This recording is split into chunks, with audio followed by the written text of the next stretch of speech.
काँग्रेस पक्षाचे प्रदेशाध्यक्ष हर्षवर्धन सपकाळ यांनी आज राज्याचे मुख्यमंत्री आमचे नेते माननीय देवाभाऊ यांच्यावर टीका का केली याची माहिती आम्ही जेव्हा वेगवेगळ्या सूत्राकडून घेतली तेव्हा प्राप्त माहितीनुसार त्यांचं ते दुःख आहे।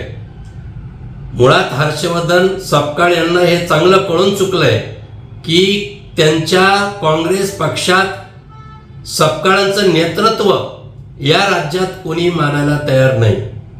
ना त्यांना नाना पटोले विचारत, ना विजय वडेट्टीवार विचारत, ना बाळासाहेब थोरात विचारतात, ना पृथ्वीराज चव्हाण साहेब विचारतात। कुठल्याही भागात त्यांना कोणी विचारत नाही आणि म्हणून अलीकडे ते वेगवेगळे आरोप सत्ताधाऱ्यावर करताना दिसतात। आणि दुसरी गोष्ट म्हणजे राज्यात महाविकास आघाडी असताना देखील शरदचंद्र पवार साहेबांचा त्यांच्यावर विश्वास नाही आणि उद्धवजी ठाकरे यांचे सहकारी असलेले ते सुद्धा त्यांच्यापासून लांबच आहेत। आणि म्हणून आज त्यांनी घोषणा केली की स्थानिक स्वराज्य समितीच्या निवडणुका काँग्रेस सोबळावर लढवणार।